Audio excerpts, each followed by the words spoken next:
What happens when Eastern philosophy meets Western psychology and is shaped by a lifelong dedication to human and women's rights? In the work of Catherine Borgman-Arboleda, it becomes a conscious coaching approach that is both insightful and deeply compassionate. Catherine blends ancient wisdom, modern psychology, and lived experience to help uncover limiting beliefs, shift old patterns, and support meaningful, lasting change. She offers a safe, supportive space for women, especially parents of children who are struggling, to reconnect with their own inner wisdom and strengthen the relationships that matter most. Whether you're navigating parenting, personal growth, or simply longing for a more authentic and grounded life, this podcast will offer thoughtful conversations, practical tools, and gentle guidance to help you move forward with more clarity, confidence, and connection. We'll see you in the episode.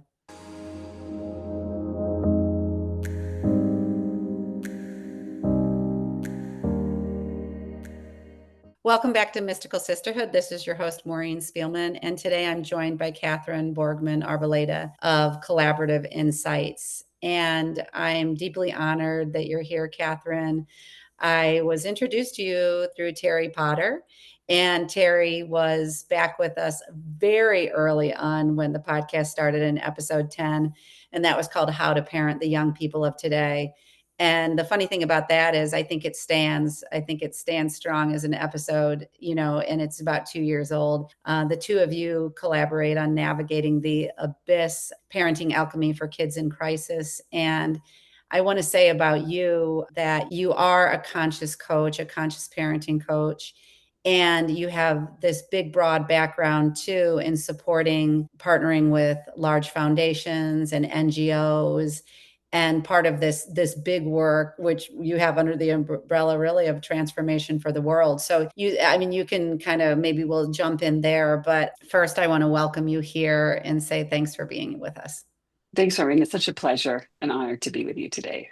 Well, it was funny because for the listener, a lot of our listeners are here every week. We've got new listeners all the time too, but you and I jumped on the call about 40 minutes ago, seemingly to have a few words before we recorded, but that's how it goes. And I just want to say that when we're in conscious conversations where, we're really delving into the meat of life in a way. And we're doing so with just curiosity and awareness that so much can open up. And I feel like I hold a kinship with you. I believe probably not only that we've both gone through Dr. Shefali's trainings, you've done Gabor Mate's trainings, but just in bringing the work that we see as really worthy to the world. So, I was wondering, with your background of working it seems like a completely different field, but I don't think it is, because I think that we have all these through lines in the work that we do. But can you tell us how you Mm. started sort of your professional career and how you got into the work of working with the organizations that you did and what that work kind of looked like? So I started probably 25 years ago working in social justice, human rights, international development around basically bringing people together and helping them learn about what was working in terms of their activism, in terms of their social change work. And so helping people develop strategies based on their collective wisdom. And it was something I did increasingly. I saw the value. We sort of started out with doing more as report writing, and it was more around accountability, and then moved towards really seeing the value of having different people at the table from different backgrounds, not just the decision makers, but really very much the people that were supposed to be benefited by whatever program this was. And of course, that was challenging and had sometimes worked well and sometimes was, difficult, because I think, as we were talking about earlier, often in development or human rights, the people that are funding the work don't really want to take a look. They don't want to look at themselves. They don't want to hold up a mirror to themselves. They would prefer to, see what everyone else is doing right or wrong. And so I think through that process, there's been different avenues that have brought me to where I am, but I think one of the things is in that work was really seeing how important it was for us to look at ourselves Mm-hmm. and to see what is our role in changing the world and how are we contributing to it. and it's, how much of this is about how we've been conditioned and what we're afraid of. And I think that things that we've talked about is, how can we move this to have another conversation around change where it's not about fear but about love and unity. And I know those words sound very Mm, esoteric, but I do think I think there's a movement in that direction. And I think that we know, as we can see everything that's going on around us now, is that we have to shift. yeah. So that's what I was doing for many years. And I still do some of that work. And I particularly love bringing women together. And I love the conversations, that the solidarity and the transformative power of bringing women together to be vulnerable and to share what's on their mind and to learn together. So, yes, I'll Mm, stop yeah. there. Yeah. Beautiful. So there was a long runway of watching systems and how they operated. I think that's an interesting part of it, right? Because I feel like the work that you're doing, it's currently, again, bringing women, I don't know about families to the table, but having conversations that have been relegated to the side that not everybody is willing to get into, right? Is like there's something, there's some archetype in it of willing to look at what's going on and seeing where change is being called for. So I love that the work that you did for so many years was centered around like, okay, like I'm watching and seeing what's happening. I'm seeing what's not happening. And this experience of maybe even before you were calling yourself a coach or a guide or a mentor, you were doing the work anyway. So that's a fact. I mean, I Yeah. just think for anyone listening and saying like, oh, this is my former career, there's something in that that is Yeah. feeding, and especially if anyone out there is listening, contemplating like they're in a neutral middle zone of like, what's my next, right? So there's so many different spaces of value in that. And I love what you're saying too about when women come to the table, when women come to the circle, this is what I see occurring. And, maybe that's another segue into what do you see occurring when that invitation is made? Yeah, no, and I love, just want to piggyback on what you said about systems. And I think that's so important. When we're looking at systems, we're looking at change, whether any kind of change in families, in our lives, in countries, in regions. It's what are we not looking, what are we not seeing? Mm-hmm. What are we afraid to look at? What are we resisting looking at? And that's often needs to guide us, right? Yes. We need to draw our attention to those places. I think bringing women together. I mean, I know a lot of the women I'm bringing together are women that are moms, right? That are also struggling with their kids and struggling for answers and looking for support and solidarity. And so I think there's a value to individual coaching, and I think some of that work can and needs to happen individually, but it's so important, I think, that we see ourselves as not as being alone, but as really being connected, and to see that a lot of the struggles that we face are so similar, Yeah. right? Because Yeah. I think particularly when our kids are struggling to whatever degree, right? I mean, even if they're resisting going to school, or if they're anxious, or if they're struggling with substance misuse and doing things that are more extreme, we tend to feel so alone Yeah. And and so isolated, so right? Yeah. isolated, so isolated. And as women, so much of our mothering is tied up in our identity Mm. of, are we successful? Are we good, even good people? Mm-hmm. And if your kid is, it's one of the sayings that I have always loved from Shefali that she shared. I mean, I don't think she coined it, but she always shared with us, is that you're only as happy as your least happy kid. And that's for mothers. I don't think fathers are sometimes, but often that's not something that they would identify with so much. Yeah. So I think, Mhm. coming together and also together finding a place where you have the right to joy. And no matter how hard things are, it's your birthright. And it's not only important for you, but it's also important for your kids. to see Yeah. you being able to have a life which feeds you and find meaning in your life. And because that's something that then you're their model, right? Yeah, and I love, I'll say, what you've been putting out to Catherine, and maybe even before I get to that, because the work that you're putting out and offering right now is very beautiful. And I want to touch upon some of the resources. But what was it about you that had you kind of move into a new direction in terms of like, oh, maybe I'm being called, maybe my purpose is going to lie somewhere Mm, else, at least for the coming years, the coming decade. Can you talk a little bit about that? yeah. I'm curious. I mean, I think since I was very young, I was always interested in the metaphysical and always kind of Mm, searching, seeking. And I think, as happens to a lot of women in your 40s, and there's it's so interesting, there's a lot of research that supports this. It's like there's you have a different, the veil comes off all of a sudden. And you start seeing things, you start seeing, asking questions that you weren't asking before. And I think I felt that while I value the work I was doing, I was feeling called in some other direction. And so I started looking, and I think that dovetailed with my daughter's struggles, which started around when she was around 10 or 11, and depression, anxiety, self harm, which then spiraled, into a lot of other really challenging behaviors through the years. But I think through that too, I thought I would implode if I didn't find some other way of seeing what was going on, some other lens into what was happening with my child, with my family, with myself.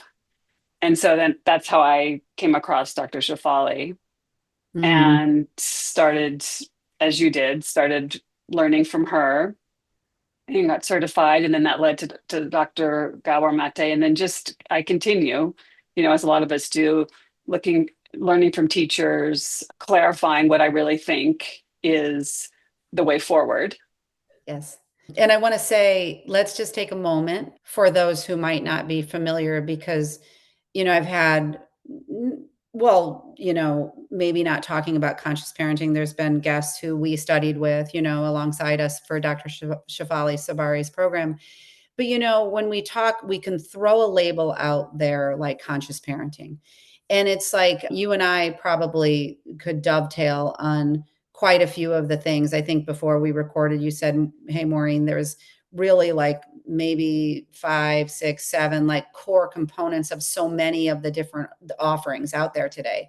But, I know you say right on your website, that part of Dr. Shefali's program that she will say Eastern philosophy, married with Western psychology. And I Mm, think, and then, that's sort of a masthead of what it was. But really, this idea that as parents, as mothers, fathers, caregivers, that, we've been really conditioned to look outside of ourselves for the answers. And I think that the reason for any listener that hears someone like you or me say like, wow, that was the beginning of a very deep dive into ourselves. And for a lot of us, I think we can say it's was, even if you had done therapy for years like I had, it was like, whoa, wait a minute, this is radically different in terms of the call mm, inward. And so mhm. can you talk about that a little bit and what it meant to you? Because I think that it's important for a listener to understand that this is, oh, you just don't go through training and you just don't, right? It is deeply meaningful, and it's being, carried forward for us to share with others. So, yeah, it's a wonderful question. And I think Dr. Shafali is doing this, and there are other teachers too that are helping people move into understanding what is consciousness and how we Mhm. can be more conscious and act with more consciousness. And I think with Shafali, I think it's this work of turning the mirror on yourself. And it's one Right. of the things too that I've been doing some workshops lately. And it's one of the key learnings is I have a picture of myself looking in the mirror. And I think so much is we're, trying to fix what's around us always.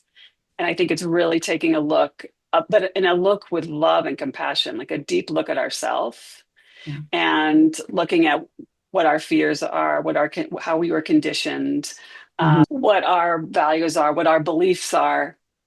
And it's a lot of work in the subconscious, Yes. right? Yes. Because I mean, I think there's like 95% of we're living in the subconscious.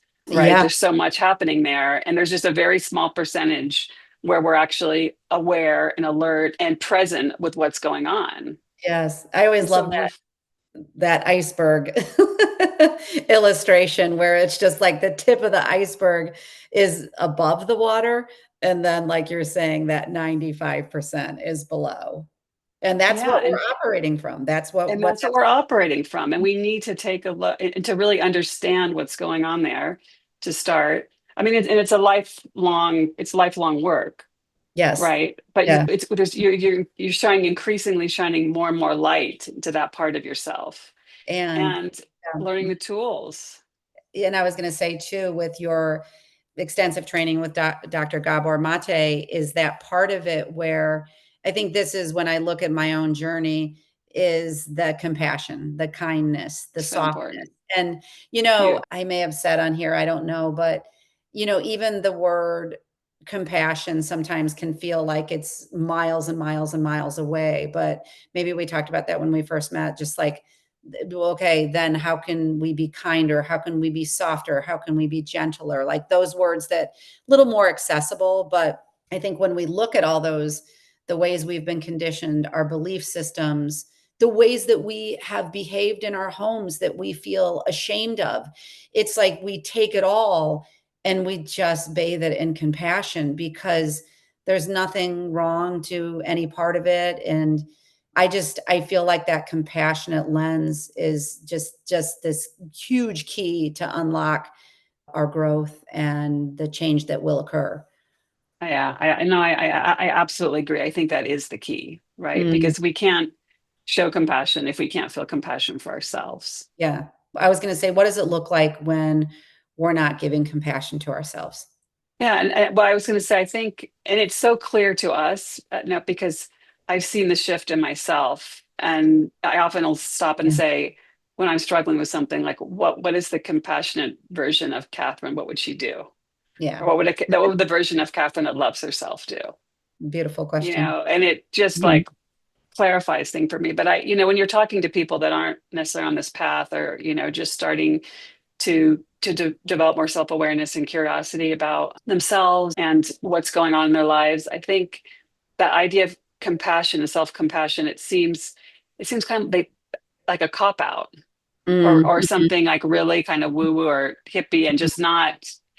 But if you look at the science underneath it, I mean, if you look, for example, with kids and learning, if you don't show compassion, if they don't feel safe and if they don't feel cared for, Yeah. then they can't learn. And we're Mhm. the same way. If we can't show ourselves compassion, we can't get better. Right, right. We Mhm, can't learn. We can't mhm, grow. And mhm. there's so much judgment that we have that we've towards ourselves. I mean, not to mention, the families and systems and everything else that brings so much judgment to us as Mhm. women if we're not X, Y, and Z. But it's such an internalized voice. Yeah. It's such an Mhm. internalized voice. And I think just being aware of that voice, you know, and I was reading somewhere, it's like when you, and where are those thoughts when they come in and like, "No, I'm just going to throw those in the garbage," Right, or some absolutely. word, change, or, something that will bring you to a different place, because it's so, so important to be able to do that Oh, for yeah, ourselves. I think so, and I think the question that was coming to my mind is sort of, what do we do when life gets hard? What's our default? What's our go-to? And I Yeah. know the younger Maureen was frustrated, I was overwhelmed, I would act out, I would act inward, and I would do all the things to it and what it served to do was to keep me very stuck in one place. And I really think that although I had done traditional healing, for many years, it wasn't until I started this work that and I began to see many different angles and possibilities. And that's what I love this podcast too, because so many women coming on, so many ideas being offered that open up our perspectives. And we can almost like see them all like this big menu, right? And the one that was the former me that was so hard on myself, that archetype for women is becoming outdated. We want to replace it with a new operating system that is fully in support of ourselves. And so I love that's that. why we talked about that word, like being passionate for this work, And that's why we are so many new operating systems are being called for. Yeah, yeah. And I love the question that you posed there yourself, was, around what is it, what did the old Marine look like when before she could feel compassion for herself? And I could say the same thing. I remember, and particularly in regards to parenting, I mean, I was so hard on myself and I didn't even realize it. But I was like, I'm not doing, I could think back to, I'm not doing this right. I'm not what they need. So many, like a whole line of critique for myself. Yeah. And then what would happen is then, I mean, we know what happens in our brain, right? I mean, you start going to fight, flight, freeze. You close Mhm. down. You can't be creative. You can't connect. You can't learn. You can't grow. I mean, there's a biological response to that. Yeah. Mhm. And Mhm. so I remember that, and I would feel angry when I was with my kids because I was feeling so bad about myself, even though I didn't realize that was happening. Because I mean, I could see it in someone else. I couldn't see it in myself. The charge I was bringing to those connections with them was nothing to do with them or the situation at hand. It was all to do with how I was feeling because of these false beliefs about myself and this Yeah. lack of compassion. That were seated in your own childhood, I would imagine. Yeah. Yeah. Mhm. My own childhood and conditioning and, all of that. So, And I think the interesting thing about parenting is, I think you and I share children of around the same age as in, 2000 when I had my first. There were a few books out there, there were a few resources, but by and large, even if there are many, many, many resources now, we do go into parenting without a roadmap. And when I always love Dr. Shefali and the selling of the fantasy of it all. And just to go to that idea of children are facing so many things that we never faced, which means we as parents are facing so many things that parents have really never faced to the degree we are. yeah. And so, if you gave a message right now in the middle of the podcast of to any parent who is going through hard times and struggles and their child is concurrently, what kind of message would you send? Mm. I think I would say one, to really trust your instincts, really trust your instincts and do whatever you need to do to get in touch with yourself. Because I think we're told that we don't know enough, that there's so many different experts that are telling us that we're doing things wrong, that our kids are doing things wrong. There's so many diagnoses. So I would really trust your instincts and also realize that your kid is not broken. So those are Huge. two I would really, yeah, because I think those are two themes that are so, if you're in any of the groups of Mhm. parents with struggling kids, or it's always like, who has the expert, who has, and I understand why, Yeah. but but we're totally disempowered as parents Yeah. when And I our like kids are struggling. Yeah. Well, that's and you that's what I was before we recorded, just saying the part about the deep training that you have had around this, that you share the podcast with Terry Potter. I love her work too, because she's venturing into Hmm. this Yeah, work. And absolutely. but the trust instincts, and then these children are not here to fix. Yeah, So embedded in that is, okay, parent, this is your teacher. And they are right in absolutely. front of you most of the time in our house, sometimes out of our house now. But so this is a multi-layered process of trusting instincts. But I think it's really important because there were certain things on, my parenting journey where I just knew not to do something that I was being told to do, maybe give a label to something. And I'm like, I had an inherent knowing, like, or an instinct, like, that might be more damaging than it is helpful. Your second point, Catherine, about there's nothing to fix here. And Hmm. they're right where they need to be, even on their soul's journey, on our soul's journey, which is another Yeah, kind of a universal yeah. principle we're kind of being held by. But starting with those two is incredibly helpful to kind of, would you say, to kind of like right ourselves, to kind of understand? I think to write ourselves, and I think to come back to those as sort of Yeah. touchstones, Mhm. you Mhm. know, and that doesn't mean to say that you don't take action when you need to. If your kid is running out from a bus, yeah, you're going to take action and to save them, right? But those moments are few and far between when Okay. that's really needed. And and I love what you said about really looking at these situations, and it's related to this and what's going on with our kids. I mean, and this is part of our path is becoming more conscious, right? Is these our kids, because they're so close to us, are our greatest teachers, particularly when they're struggling. And but anyway, they're really, you learn if you choose to, it can be your greatest evolutionary catalyst. And really looking at the situation is like, what is there here for me to learn?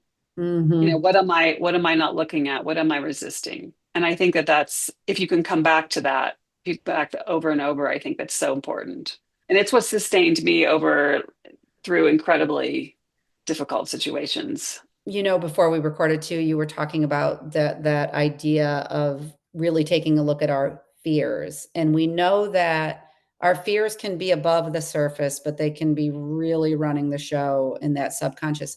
But you were saying that you have an intrigue around what fears live within me.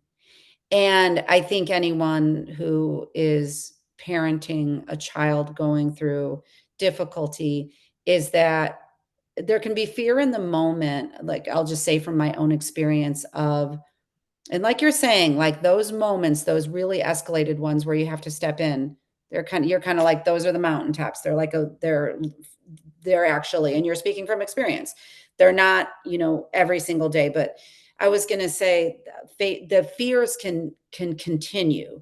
And sometimes, like, I don't know what you think the relationship is between fear and worry. Are they the same things? Because I can find myself in worry. And that's just like, that's also like a feeling that's like, it's very anxiety ridden. And Insidious, yeah. I have to pattern interrupt when I have had those times in my life. Mhm. Yeah. Yeah, I mean, I think worry, I think anxiety, I mean, I think underneath that, there's some of these deeper fears that are Mhm. fed by these beliefs, and I think a lot of it is around control, Uh, this sense that we can control the future. And so if I can just figure it out what to do or figure out this magic, you know, yeah. recipe, then things will be better. And so we're trying to figure it out. Yes. And our mind is really trying to figure that out. So, Mm. part of when you work with parents, what are you seeing as something that brings great comfort? Is it working within groups? Is it, what is going on where you're seeing like, okay, this is providing space for healing? Yeah, I think sometimes I think both. I think I particularly think groups because often when parents are struggling, they have a therapist or someone they see, and that can be helpful, right? And often, sometimes it depends on the therapist, but I do think that there's a real value to this sort of conscious coaching where you can see what's happening in this greater context of your life and what it means for you, and understand, because of the fear, understand what's driving the fear and work with the fear. And often I think when parents, your more traditional counseling or therapy, they're not getting that. But I Mm, know because I went through it and I had all sorts of there, and that was not something that was ever touched on. I do think too that working in groups, as I mentioned earlier, is particularly transformative. mm, There's something that happens when people come together, and the learning and the energy and the love is shared and the care for each other. I think it's really sustains parents or moms through really difficult times.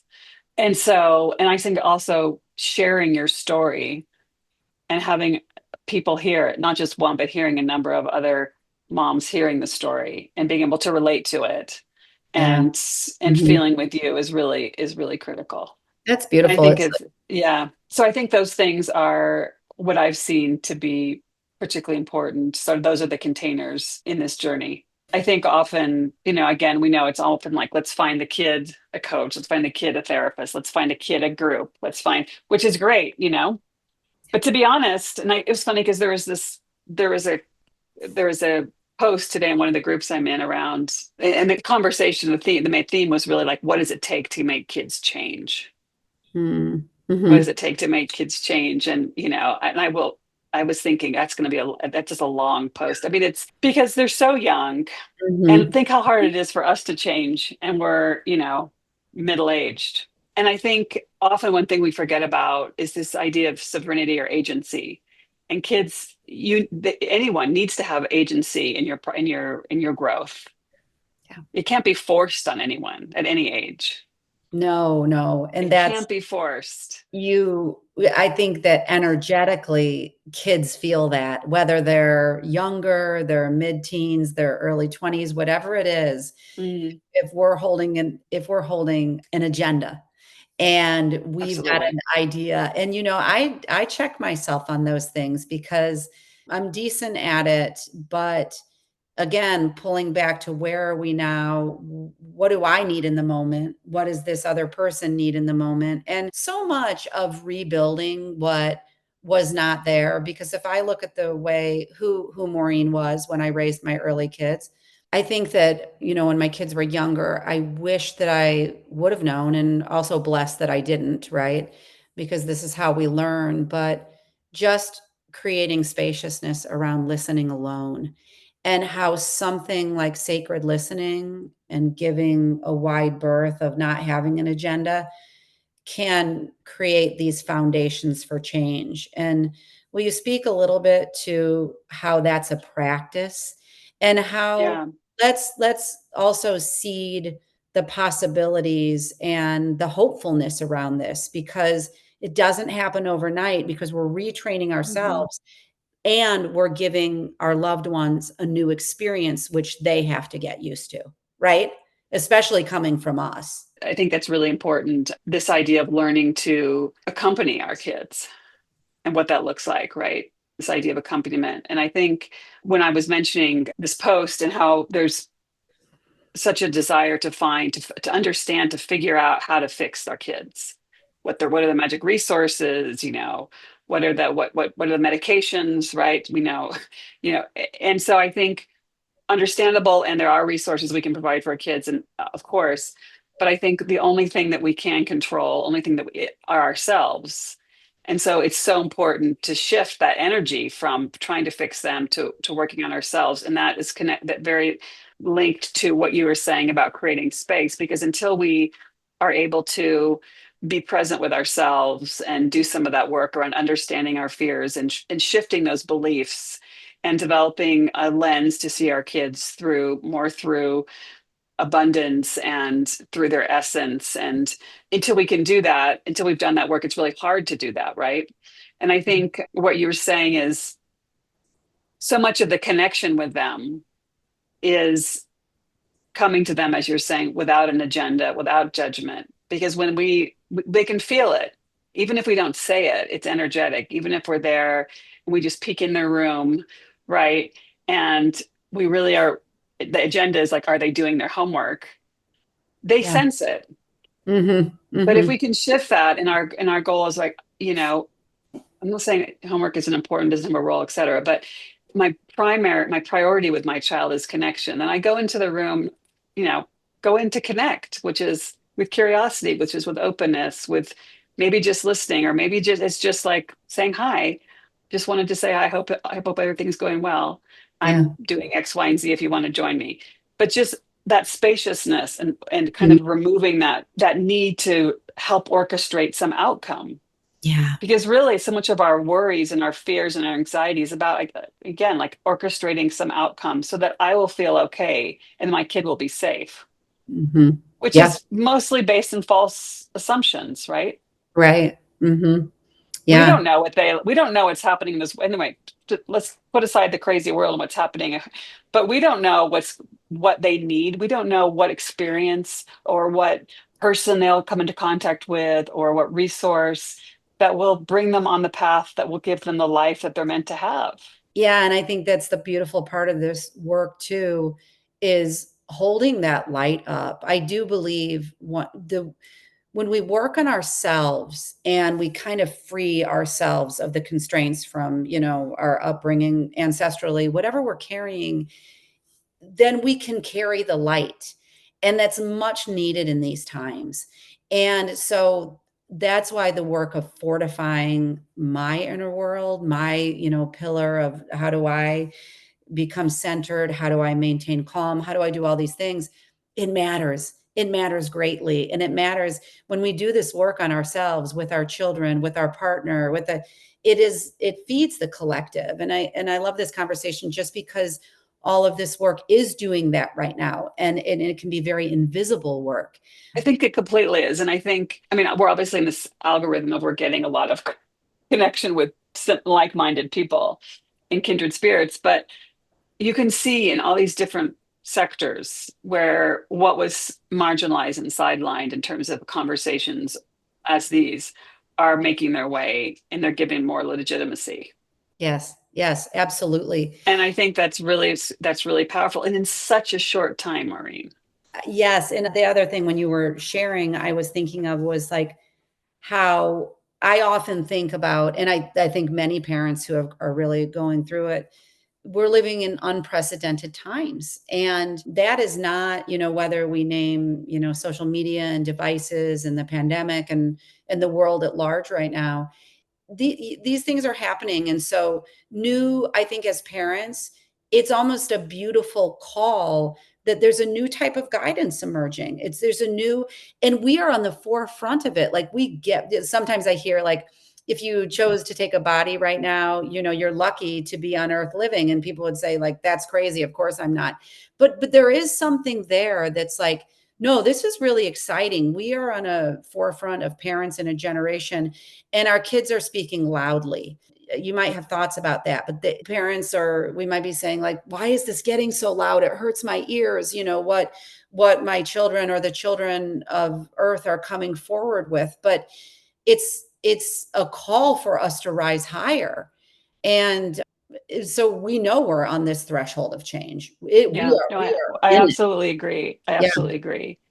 I mean, we've seen it coming for some time, obviously, but I think it's really escalated. I mean, Mhm. even if, this idea of conscious parenting, and you said, we weren't, it's true, you weren't given a roadmap to parent, but there was nothing on this 10 years ago.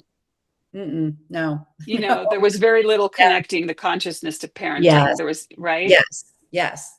And even that has escalated so much. But I think what you're saying about kids is so true. I mean, I think you can see that in the crisis of mental health and of addiction and of, I mean, it's young people saying this world is broke, there's something broken, and I'm not going to fit myself into a broken world. Right. Right. I'm not going to Yes. fit myself into a broken world.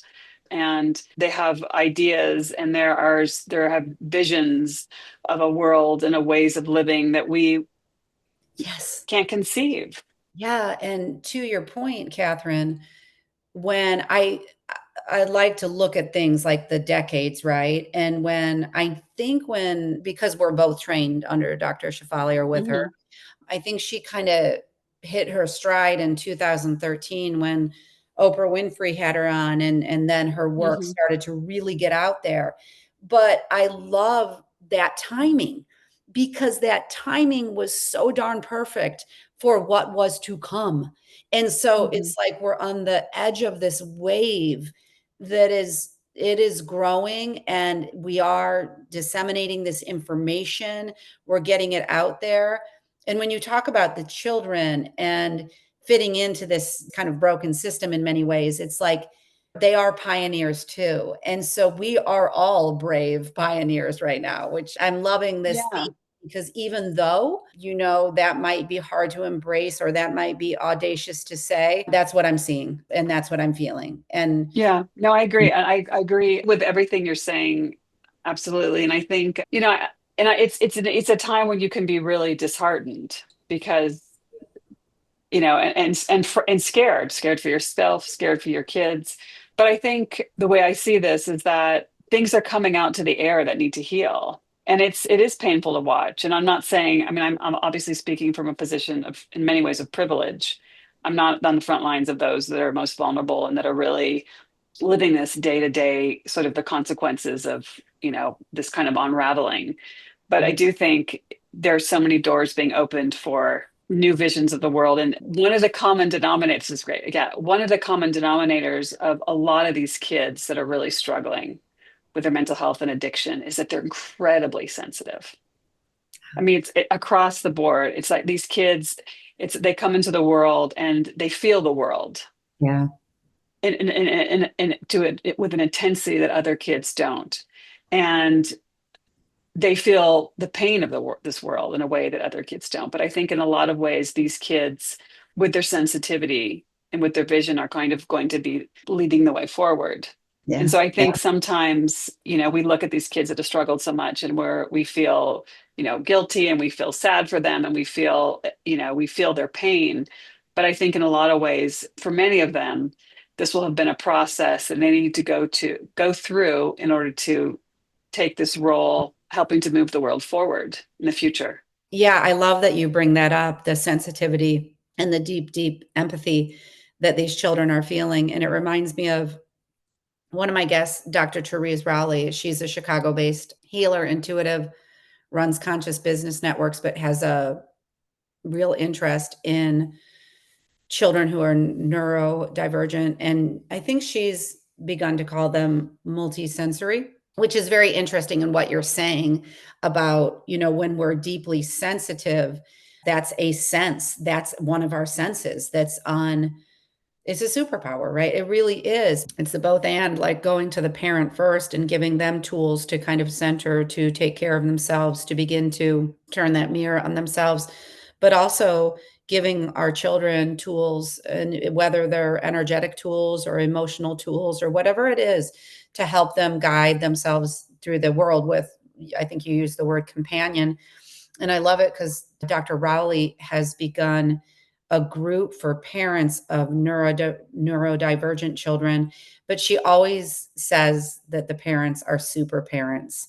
And I think it's her way of saying, I see you. I see all the work that you're doing. And, maybe a lot of kids these days would fall under these sort of like categories, but what you're saying is really important. And but I love this shout out to the appreciation for parents, mothers going through this and parenting in a new world, because yes, we are changing. We are at that forefront, and it's painful and it's hard and it's the long game and all the things. So, Yeah, mm, the long game. I think that's something too that's so important, is that you know, we want a quick fix. We want to find quick answers, and it's a long game. yeah. Yeah, and It it's is. interesting now too because I'm here outside of Chicago, and my 2 children who have graduated from college are home, and my son was home from college this weekend. I've got 3, and, I've got a full house, and so much is put on, like, what do you do? They're going to be out the door at 21. And that's definitely the paradigm I grew up underneath. But it's like a complete reorienting of like, hey, this is all okay. And it's not just okay. It can be really great, even when it's not. Right. And so I love what you're sharing today, just that part of like, I was thinking earlier when you were speaking of, it's the deep healing work, and it's holding the light, and it's holding the joy, and it's bringing these things into our lives, getting us back out into nature, in touch with what really matters. And I think that all the times that we've been going through, say the last 5 years, say the last 10 years, 15, is that it's bringing us back to what really matters. And before we recorded, you said today, Maureen, when you're 90, what's going to have mattered? And for me, I can say it's the deep connections, it's conversations like these, it's knowing I ushered myself through the world with a lot of grace and compassion. It's really the simplest things in life. How about you? When you're 90, Yeah. you're 90, what? I'd love that question. Yeah, I think, yeah, as I was saying, yeah, I think it's absolutely is having the courage to serve, and how I've been called to, and Yeah, trusting my instincts. I think it's connecting, being open to connecting with everyone that comes, along my path. And really, I think knowing that those connections are a priority, yeah, it's right? beautiful. Knowing and Yes. curating those connections, right? Yes. And moving into a really feminine way of being with that. that it's not because you have to do this, you have to prove, you have to be anything. It's a drive that comes from inside, and that's also, I believe, channeling through you. While we round out our conversation today, I mean, there's obviously so much to say. I was going to just read a few of the titles of Navigating the Abyss, the Parenting Alchemy for Kids in Crisis, the podcast you do with Terry Potter. And I just was going to share with the audience a few of the titles. And I've got When Your Teen Pushes You Away, Finding Balance in Difficult Conversations. Another one is Loving Through Substance Misuse, A Mother's Journey of Radical Acceptance. And What About My Partner? So I just chose those of the 10 that you've so far produced. I'm going to encourage the listeners to go to the podcast. It's great. Also, Catherine, I want you to share your website. And the other day I downloaded your resource for conscious parenting for teens who are struggling. You can say the title of it. But when I looked through the resource, I really want to encourage all parents here today. If you're a grandmother and you're listening and you have, your son or daughter parenting, I really want to see a resource like this get into a lot of people's hands, because when I was looking at it, yes, it is for parents who you've named in the title, but it's for all parents. It is for all parents. And it is for parents of Yeah. no matter if we have a 2-year-old or a 22-year-old, it doesn't matter. It's a way of life captured under a title. But how would a listener find that resource? And why did you choose to say Collaborative Insights? Oh, Collaborative Insights. I chose that title because I always feel like wisdom is generated collectively. And so that's how I sort of envisioned working with people. I don't see myself, even though we've studied a lot, and I see it as, I see myself, I learn as much from people that I work with as I teach. I know that. And the resource is, well, we can put a link in your show notes Sure. because it's not on my website. Yes, we'll put the link in the show notes. So Good. I should put it up. But I was just emailing it to people and I had the link there. So yeah, but I need to do that. That's great. We'll put the resource in the show notes. And I Okay. just love it because, I had posted the other day on my Instagram stories, and I feel like I had said, in a sea of resources, it's just nice to have one that's vetted and that you could sit down with your partner, if you have one partner in parenting, your spouse, and just kind of, or meet with a girlfriend, or what do you think about these things? Because when you said earlier too, about, when you talked about going into the child's room with the homework example and, the different ways we might come at that. I think an older paradigm way, I know for myself, would be like, God, call a friend, but say, God dang it, can you believe this happens? She blah, blah, blah, blah, blah, whatever it is. And that's all great. But I think a former me was like, they, and I couldn't see myself in it. And I think even if you take a phone conversation like that, like, oh, how can that look different? Oh, what did if we began as women, fellow parents and fellow Mm, friends, whatever it is, to say, hey, do you want to have a conscious conversation, and aware, whatever we call it? We don't have to have lofty words, but like, oh, what do you think's in it for you? Or how can you give yourself compassion around what's coming up? Or what, like, new questions. We're seeding new I think questions. that's great.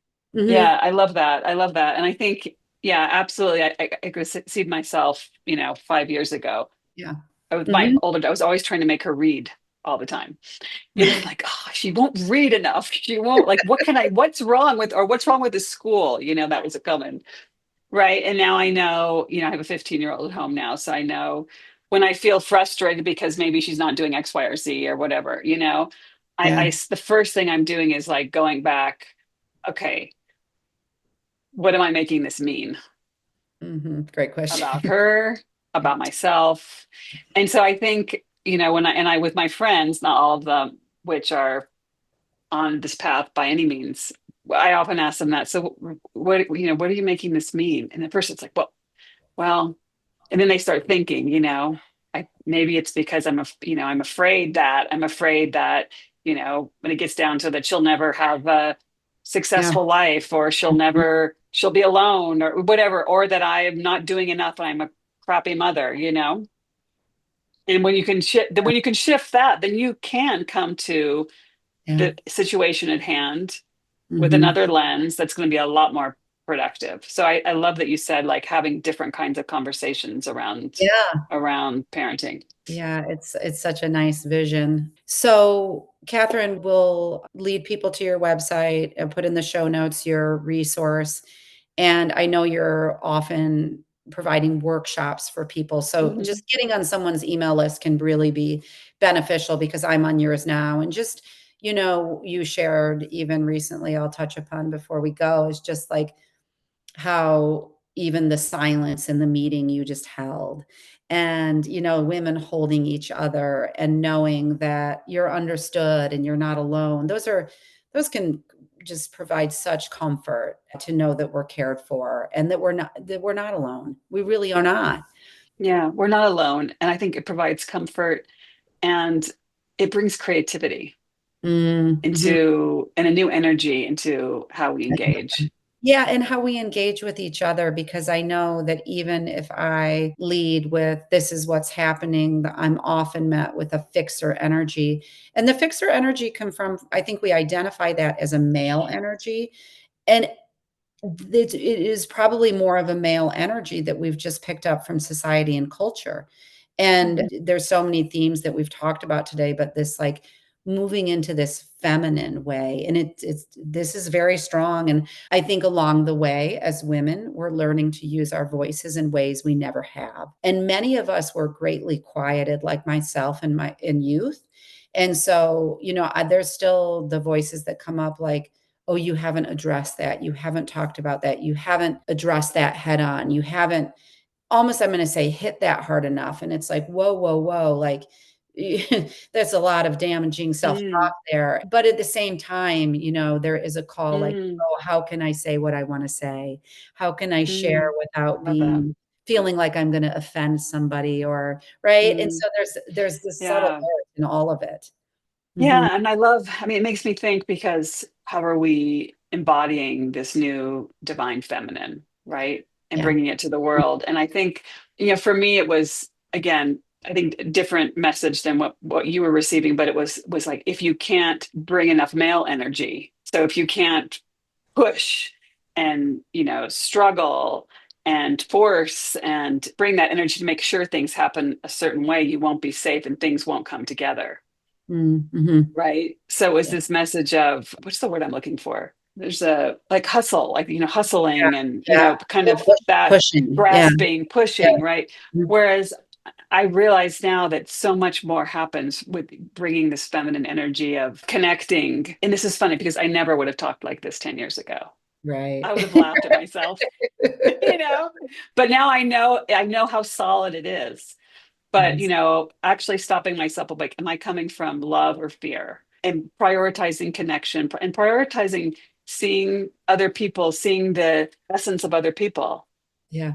in the Right. divine and not, with this lens of, oh, this judgment, which we're so conditioned to bring to everything, right? Mhm. And Right. so I think learning how to bring more of this feminine energy is so powerful. Yeah. I think it's a So a great parting message. Is there anything else that's coming to mind you wanna share before we sign off today? no, I Okay. loved our conversation. I loved Yeah. talking to you, and Yeah, it was so I hope good. there's helpful for someone out there that's people out there listening. Same, and thank you for the listener with sticking with us. I believe that there's so many messages here today. I know there is, and just gratitude for the listeners for coming here and exposing themselves to just new ways of talking and being in this world. It's for all of us, and so yeah, let us know what you think, and we'll see you in the next episode. Thanks, Catherine. Thanks for listening to this episode of Mystical Sisterhood.